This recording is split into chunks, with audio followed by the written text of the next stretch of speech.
Join me on an inspiring journey through the world of fitness, health, and performance with the Genetic Coach, where I delve deep into the genetic foundations of athletic endurance, discovering how genetics is revolutionizing our understanding of human potential and how we can unlock our full athletic capabilities through a fresh perspective on conventional practices.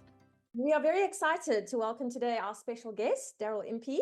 He's been called one of the biggest characters and one of the most respected riders in the pro cycling peloton for the last 16 years, having retired from the Israel Premier Tech team last year, September. Daryl is a two-time winner of the Tour Down Under and the only rider to have won the race in consecutive years, winning in 2018 and in 2019. He has won the South African National Road Race Champs twice and is a 9-time winner of the South African National Time Trial Champs, including 8 consecutive titles between 2013 and 2020.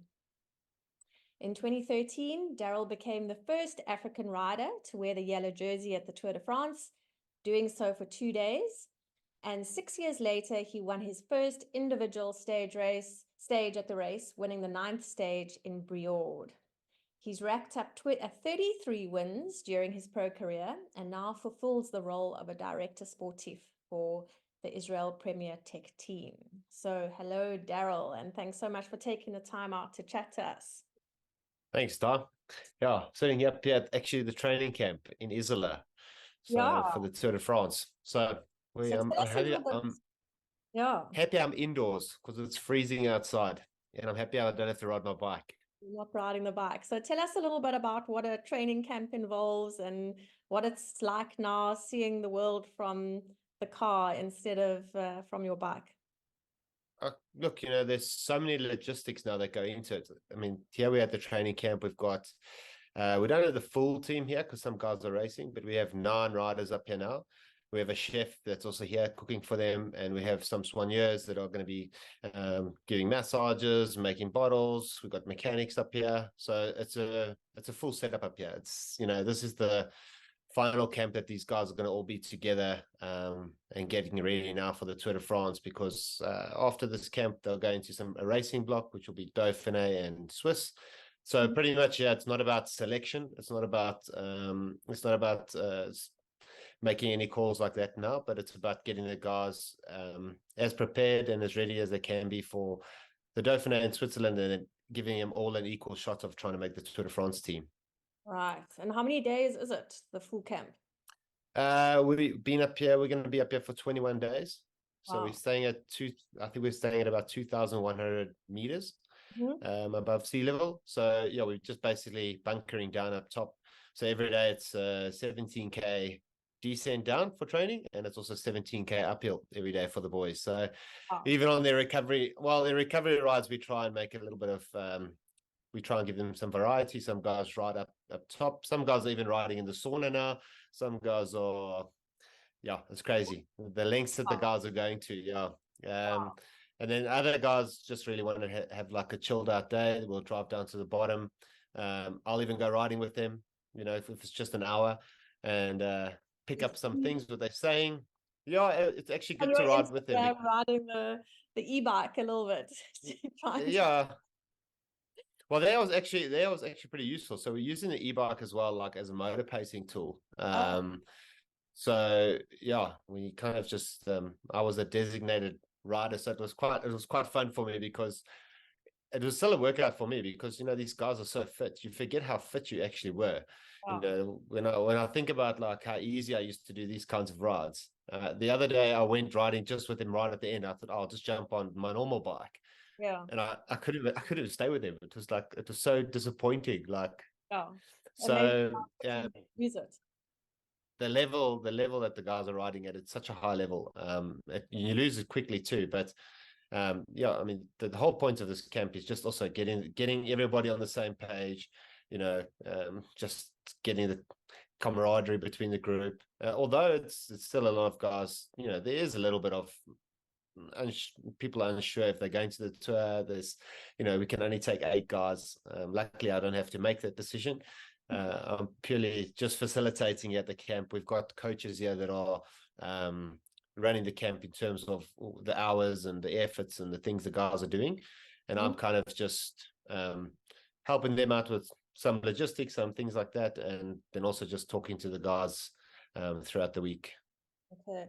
So what is it like now being on the other side of the coin, not being the rider and now sort of part of the staff? Like, how does that feel? You know, the first thing is get an appreciation for what they do. You know, when you're a rider, you're just so warped in your own world, and it's not because you kind of take it for granted or whatever, but your focus is just focusing on eating right, sleeping right, training right, and just like thinking about the race, then hopping onto your computer, looking at the race route, looking at what we've got for training the next day, and you're just so consumed in that you don't actually look up and look around and see what everyone's doing. Yeah. And it's quite funny now what the riders asking me to do stuff like, oh, can you just take my bike here? No, I want to train down here. Can you bring a trainer here to my room? I want to train in my room. I want to train in the bathroom. And, you know, like with the hot water on and like, and you just think like, gee, I was actually one of those guys too. Like, you know, because you don't think about all the other, you know, the staff running up and down and they actually got shopping to do. And like, sometimes I'm like, gee, do these guys not think I've got like, during this period, I've got to prepare for the Dauphiné too, and I've also got some work to do. But it's constantly like people are, you know, asking you to do things or questioning things, and there's always stuff to do. But I'm enjoying it because I feel like I stopped at a good time. I felt that it was right for me to stop. Like I wasn't enjoying. It was coming to that point where I really wasn't enjoying racing, and I was kind of I kind of knew, you know, I've probably just had enough. Like I started seeing all the dangers in the races. I started, you know, just changing the way I raced, even the way I prepared. I wasn't giving it 100% anymore. So it's really nice to have that pressure off as well, because it's hard to do. It's hard to do it properly if your mindset's not there to do it properly. You know, if you're a little bit tired of committing every day and, you know, being guilty for being away from home for so long and long periods of time. So like having this is a great, it keeps me still involved. I still get like, you know, go to the races. I still get that little bit of like the race feeling and driving in the convoy and the camaraderie between all the other guys that I used to race with, or even the directors that are, you know, from other teams. So it was a nice change for me, but there is a lot of work behind the scenes and there's lots of meetings and all these things, but it's really fun. Like it's fun to learn a new skill set, because it's a completely new skill set. And a good transition. So take us back a little bit in history now to where it all began for you. And as a schoolboy, I think I read somewhere that you were a big soccer player at some stage. How did you get introduced to cycling and that whole world? Well, I mean, it's been in my family for years. My dad used to race. He was just a local. You couldn't really call it professional, and they weren't really making much money. But he used to race locally, and you know, he was one of the country's best riders then, in one of the biggest teams in South Africa. And so cycling's been in. I used to watch him every weekend go out for rides, and I'd go to soccer, and he'd ride past and watch me play soccer, and then he'd ride home, or vice versa, or like, you know, there was all these things. Like, so I've always had bicycles around me, and my dad owns a bike shop. So once he stopped racing, he opened up a bike shop. So I've just been surrounded by bicycles. I played tennis, I did soccer, I did everything. But it was just literally one day, like a mountain bike ride, that changed everything for me. It was just my dad said, "Do you want to go for a ride?" And we went, and I remember we went to Rockhoppers at Honeydew, and we went for a mountain bike, like just to ride around there. And I loved it. I was like, "Gee, this is so much fun." And then it just grew and grew and grew. And eventually I started doing more cycling, started pushing tennis aside, started pushing soccer aside, and then slowly just started getting into it, you know. And then I was actually lucky that what changed me to the road, because I was riding mountain bike, was just someone from Club 100 called me and said, you know, would you like to do the under 16 road race tour? And I was like, "Oh, I've never done it." And I said, "Oh, that would be fun." So luckily I had the resource, and my dad said, "Oh, I can get you a bike if you want to do it." So I ended up going there, and I loved the road, and I loved the tactics. I loved everything about it. Then slowly started shifting actually onto the road more. I was still racing a lot of mountain bike, but I loved like the racing as a team, and I loved all those kinds of things. Going away with the boys on the weekend, you know, that, like, I loved that. So that's where I think that's where I started to fall in love with like road racing. And going to tours, and I was fortunate to at a young age already be involved with the national team and travel to China and Qinghai Lake and Malaysia and all these trips. There were things that I just looked forward to. It was just like it wasn't about making the Tour de France then. It was more about like this is great. This is just fun, right? Racing a bike all over the world. Yeah, having a good time. Nobody's stressing, and for us it was important. We were there just every race counting prize money. Like how much prize money is there, and we used to always. So from that age, I guess I just enjoyed it, and started to get more serious. Eventually went overseas as an amateur to race in France, and there it was a tough year. I think I was 20, and I had quite a tough year, like a rough year. Started off really good, but it's first time away from home, missing family, missing friends, being stuck in France, like in a small house with 6 other riders that are all trying to turn professional themselves. Really bad environment where you're trying to all up each other and get one over each other all the time. So then I actually came back to South Africa and didn't enjoy it. Was nearly about to quit. Raced locally, won some races again, then loved it again. Then decided, okay, I'm just going to be a local professional.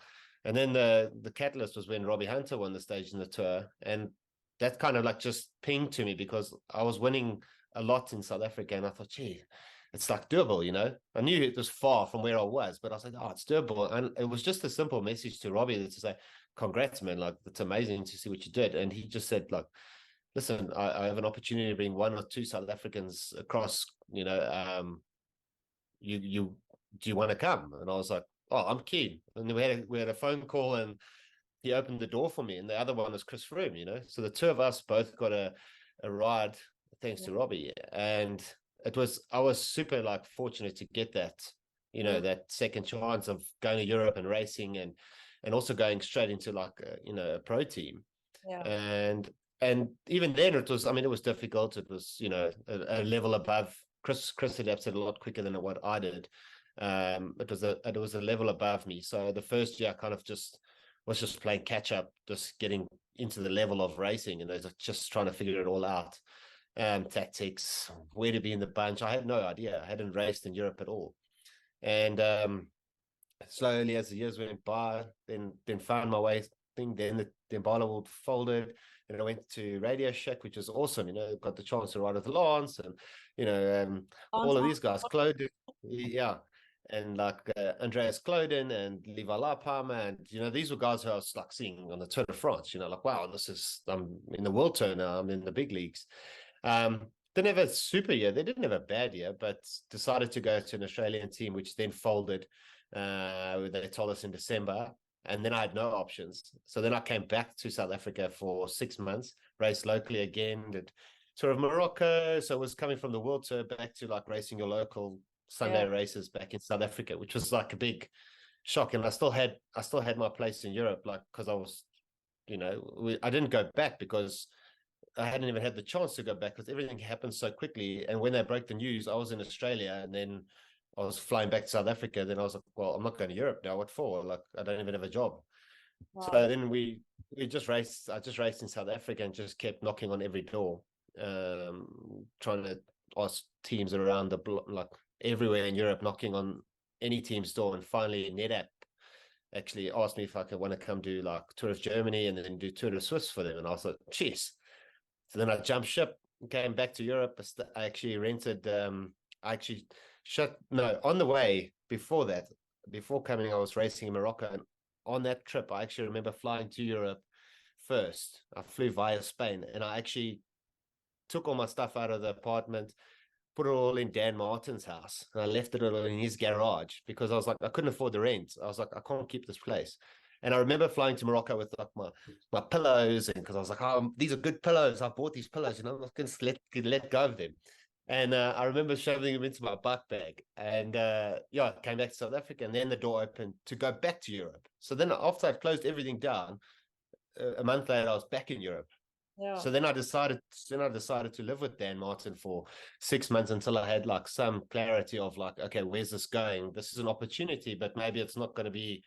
Maybe it's just for the 6 months, and maybe they say no. Maybe it doesn't go so well, and yeah, then basically that went well, and then I got an offer from Greenedge to race with Greenedge, which is another Australian team, and everyone was like, "Oh, be careful, be careful."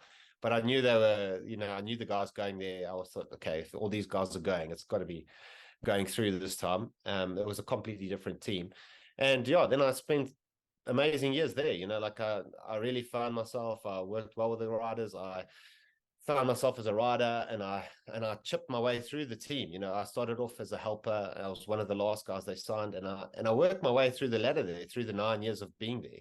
Yeah. I went from a domestic to one of the protected riders to help the guys at the end, and then I became some of the leaders, like most trusted guys. And then when they left the team, it kind of left a gap in the team, and I got the chance to step into that role as a leader.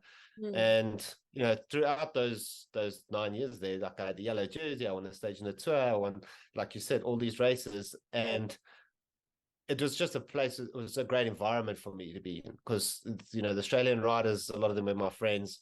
A lot of them became friends and became like a family, and we just, even the staff, everybody, it was just a great setup. And then I changed to Israel, which was also a good move. I was pretty unlucky there to break my pelvis in the first season there. So I was going really well. I actually found a new me then, because I kind of got stale near the end of my time at Greenedge, because I just think that kind of, you just get pigeonholed into doing what you do. People are so used to, like, okay, that's what Daryl does, but I just didn't get the challenge anymore, and I didn't have to impress anyone anymore. And that kind of is also not a good thing, because it's good to change teams, and then you feel like, oh, this director doesn't know me, and he doesn't speak to me like the other directors in Greenwich, because he doesn't know me either. And now he's not sure if I can get over this hill. And I'm going to show you I can get over this hill. Maybe the sprint's too hard for you today. Like, nah, I can make it, and you push yourself a little bit more. And I found out I was getting into like found myself in a nice spot until I crashed. And then after that, kind of everything derailed a little bit. I missed the whole season. Came back the next year. I was really battling to like find myself again, because coming back from a broken pelvis is in a peloton, which is so fierce these days. Once you have an injury and you actually put in a wheelchair, then you're like, your kid's pushing your son's pushing around the pool in a wheelchair, then you think twice next time you race. So I had to battle those demons quite a bit to get back. Then I won a stage in Tour of Switzerland, like, and then I was like, oh geez, I'm back at the level I should be at. And then just before I was going to the tour that year, and just before I got to the tour, then I got COVID, so I missed the tour that year. So it was just like, it was like the last 3 years of like Israel, I was just getting to like a good spot, and then something happened, and it kind of was the way my career ended, sadly, because I think if I had the choice now, I would have said, should have just stopped the Tour of Switzerland and just hung my wheels up and said, that's it. But you don't know these things, But I think overall, the years that I've been racing and the opportunities I've been given, like, I loved it. I loved racing. And even though it's that's why, like, people say, is it hard to see the riders now? And I'm like, it's not hard to see them, because I feel like I had nothing more to give. Like, I just feel like I had got to my end limit, and I knew it was the end. And I was at peace with it. I was kind of like, and then at that point, I was already thinking about all the other challenges that I was going to have after career. Like, we were planning to move to Australia. And so I was quite like, okay, I'm stopping this, but now I'm going to Oz. And then it's only now that I'm sitting like, okay, now I'm in Oz. And I'm like, okay. And then I'm still doing the director thing, and I'm flying to Europe back and forth and doing this, that I'm kind of like, okay, well, I need to like catch my breath again, like I've been all over the show. So no, it's an amazing story. It really is. But if we like you talk about your talent, your natural talent that you obviously have for sport, and cycling in particular, but there's obviously also the environment that shapes you and takes you places, and you obviously got to work hard at what you're doing. But how do you see yourself in terms of like just your genetic natural talent versus the hard work that you had to put in as well? I mean, did sort of cycling success come pretty easy to you as a youngster, before you sort of had the opportunity to go to Europe? No, I didn't. I'm always quick to pick up on things, but I wouldn't say like that's more like I can pick up on doing like someone will show me something on how to do something on Excel or something, and I can figure it out quickly. You know, like even trying to do the DS job, like work out logistics, and I can think about it, or someone can help me and I can pick it up quickly. But I think like cycling is so different, like sport and fitness and capabilities and all these genetics. Like I don't think I was ever like I don't think I was like born a cyclist. I really don't feel that. Like I think I love cycling. I had a passion for it. Um, I don't know what I could have been better at. I don't know that, but I think like I had a lot of determination to do it. Mm. But there are certainly guys out there that I, over my career, have looked at them and I'm like, this guy trains half of what I do, and he's just like, he's still better than me, you know, like, and so I was always like the hard worker. I was always consistent. I was always, you know, always, whenever I finished my training, it was done right. Mm. I was quite thorough in that way. I was always quite diligent, but like then I've come across so many other riders that are just like train half and they're better. That's just and maybe that is genetics. That's down to genetics. When we're seeing this new wave of riders, Pogacar and all these guys that are they're just a step above, and people just can't get there. Yeah. So then you're getting those guys. They're the difference to those people who used to like train half of what I used to do, and they would be like nearly equally as good as me or whatever. I'd be equally as good as them. But now you're getting someone like Pogacar and these guys that are actually like those they're genetically better, and they're giving 100%. So they're not giving 50 now; they're giving 100. So Yeah. they're like you actually can't get to that gap. Whereas other guys used to be a bit lazy and go like, oh, this is the level of racing, and it's only taken 3 or 4 guys that are like just genetically better than everybody else to come and do things right to like lift the game completely. So, I mean, technology has also advanced quite a lot over the years. And I mean, I'm sure that's also playing a big part in the big Mm. numbers that we're seeing now and the performances that we're seeing. I mean, especially looking at the data and leveraging data and using the data in the coaching and the training. How have you seen that change over the years that you've been involved with the sport? Yeah, I mean, we used to just have it started off with just heart rate monitors, and then I was actually buying my own power meter because it was like, it wasn't even a big thing, you know. Yeah. It was. I remember when I came to Green Edge, it was like, oh, we're all getting power meters. That was the first time in 2012 we were all at power meters all of a sudden, and it was like, oh, we're going to fill in the data, and it's every day we're going to fill in this thing, and it's going to go in training peaks, and we're like, okay, I don't know what this is all about, but we're just putting it in. Um, and now it's like everybody knows about training peaks, everybody knows about all these things and data and what 400 watts means, what 6 watts per kilos means, what FTP, all these things. Even the juniors, like the Mm. juniors, even under 16s know about it now. Yeah. And it's just data everywhere. It's data everywhere from the morning these guys wake up to the time they go to bed. It's data the whole day. Like they wake up and they fill in a little app on the team. Like, how do you feel? How many hours did you sleep? What did you eat? Da da da. And then some guys have got nutritionist coaches, and they're weighing their food. So it's like everything has changed so much. There are so many variables now. They're looking at how much energy. Like I know a lot of guys, like say for example the other day, guys went from like some guys did 5.5 hours and some guys did 7, but the plan was to do 7. But some guys then did 5.5, and you could just see they were rattled by it because it was like, I've eaten an hour and a half. Like I planned for 7 hours, and it was almost like I've eaten too much today. And they're calculating the whole time, and they are thinking about everything from tire pressure to what they eat, what they do, aura rings, all these things, wearables, the whole time. I mean, some guys like wake up and the team doctors or whatever say, it was not so good. Like, did you see his like data from his sleep? It's like Wow. I mean, so the whole time.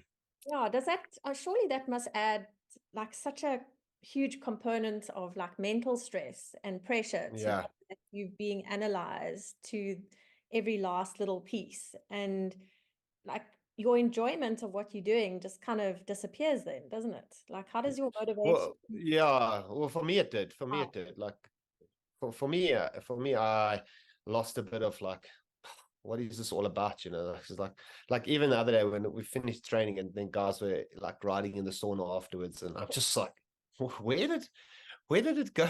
Where did it all go so wrong? Like where did the fun like just disappear? Because I can't see that being fun. It's almost like everyone is just trying to put themselves in such a hole and trying to do so much more than their peers and guys they're racing against, that it's just become guys don't greet on the start. That and I'm sure it's because there's so many elements around it, the whole day. It's just constantly, you just want to be left alone nearly, because you're constantly filling in forms, constantly filling in, like as you finish the race, some teams, our team is like this, they send an email like, how was the day, and tell us about what happened. And because they all the coaches want the data, the team owners want the data, everybody wants data, what's going on, and they want it immediately, and they want to know, okay, why didn't we win there? And then now you're getting like race analysis, and it's going more and more. But it did take the fun out of it for me, because it's also like depends on your character. Some guys love it. Like there's some guys that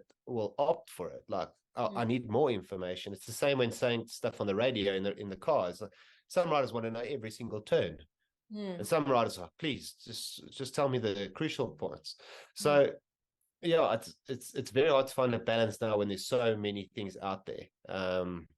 So there's a lot of I think a lot of guys are still guessing, a little bit, like, because something new comes out and they try it. Like, okay, I'm going to try this now. I want to be better. This is supposed to be better. Did you hear if you eat this way instead of, or you feel this way on the bike, it's actually better for you? Or, maybe start with no carbs, or maybe you start with a lot of carbs. There's so much information. Yeah, no, I mean, completely. I mean, does each rider have their own specific program and nutritional diet that they're following that's been specifically worked out for them? Or is it like something for the team that everybody does? How does that all work? No, so we have nutritionists in the team, and not everybody opts in for it. It's a little bit of if you want to do it or not. I always opted out of it because I couldn't live that lifestyle anyway at home with the kids, with owls. I just couldn't, it's just too much stress. We're cooking for the family, and now I've got to be like, no, listen, did you cook that with oil, or is it, I need to weigh it, I need to, so I couldn't do it, and it would crack me.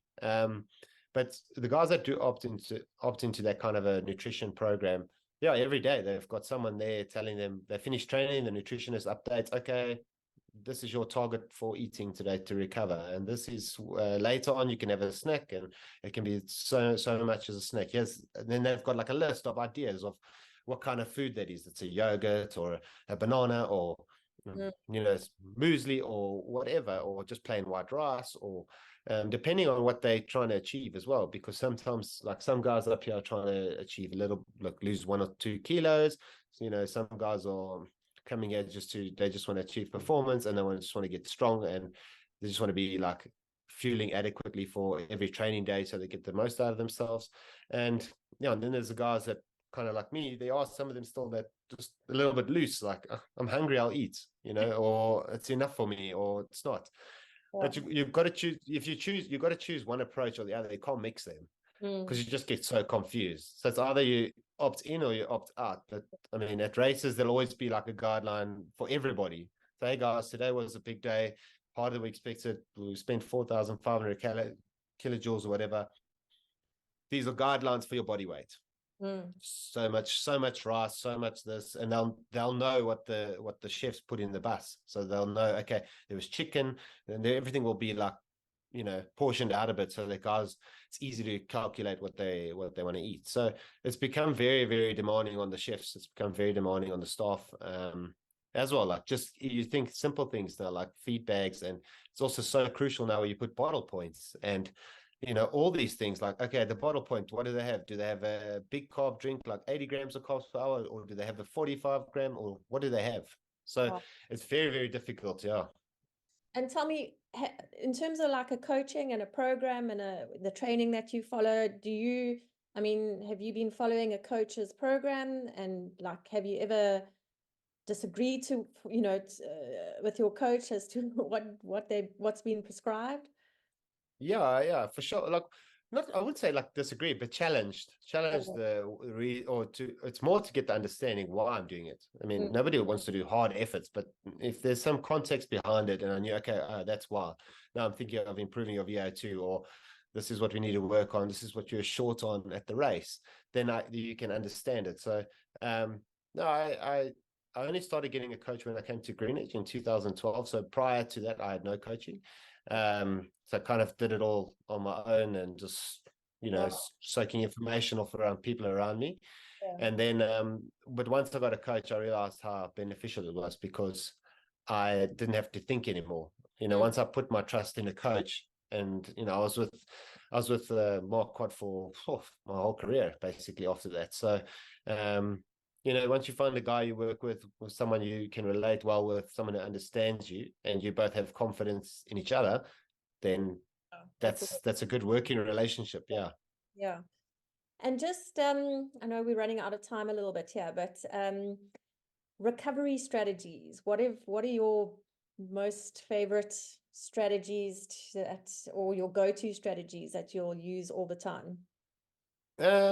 Look, when it's easy when you're at the races, because people do it for you and prepare like an ice cold bath and with ice. And at home, I often don't really do that much. Because more just sit on the couch and just put the feet up. But at racing, like particularly when it was hot, and when I was really targeting stuff, then I would have like the ice bath after the race.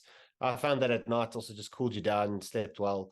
That was probably my biggest thing that I did. I never did like boots, and I mean I tried the boots and things like that, but I never felt they were great. I didn't feel a difference. But I like an ice bath and a nice massage, Yeah. If you find someone who gives a great rub. I always, even that time, even though maybe a rub's not scientifically proven to make you better, but it's just more the chat. It's more the chat with that person to say like, oh man, I had a bad day today, like, and then you talk through it, and it's a little bit of like just the sun, like a nice little debrief there, and you and your Swanya or whatever, just having a chat. So that was the best. Yeah. Cool. And I know you've had a lot of big crashes in your career and lots of broken bones and too many. Those kind of things that you've had to come back from, which must have been super hard. But have you ever experienced like just a chronic injury that has plagued you at all? No, well, when I was younger, I just after when was it? Like I think it was after France, or maybe the year after France, I pushed too hard and I got like Epstein-Barr, like as when I was young.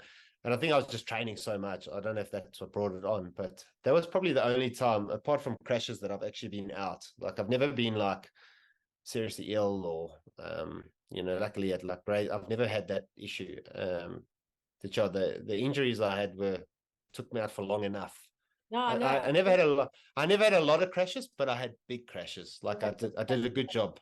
Yeah. And it must have been so incredibly hard to come back mentally from something like that. I mean, you were saying earlier that it's obviously the demons in your head that you've got to get around and fight to come back.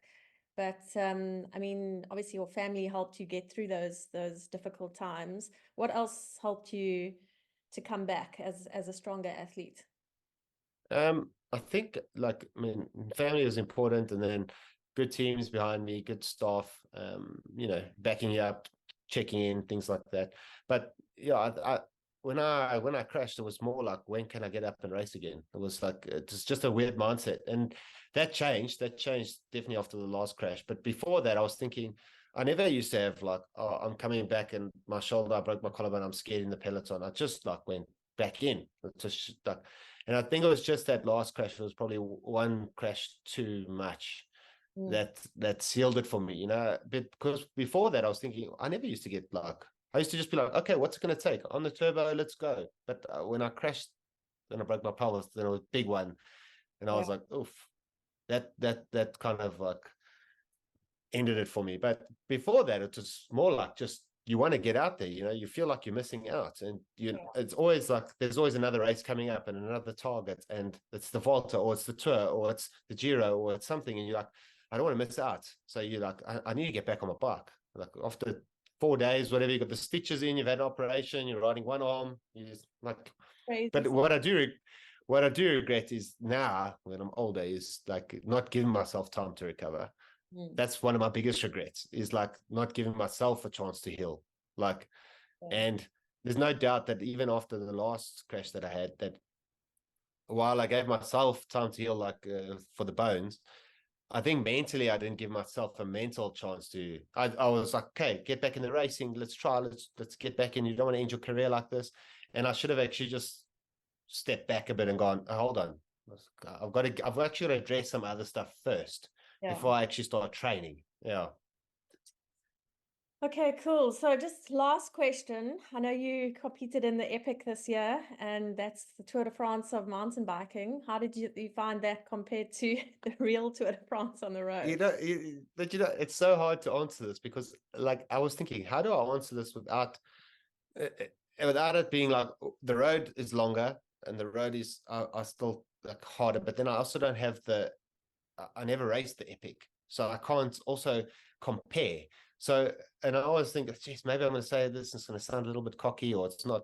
So then I actually think, like, if I had to race the Epic, if I had to race with Matt Beers and them in the front, and I could stay there, it would be bloody hard. Like, there's no doubt it would be a different hard, and it would be a different race, and it is different because the road is tactics and positioning, and while mountain biking is positioning, it's like it's different. You don't have 200 guys going into the same corner like multiple times in the day. It's like you have one or two times where you've got to nail it and you're through. Whereas the road is just constantly all day, and in the earpieces and bottles on the side and this and the tactics and the stay together with your team, and then it's such a difficult one to answer. But I think the mountain biking is equally tough. Like I would say if you had done 8 days versus 8 days, you would find challenges in both.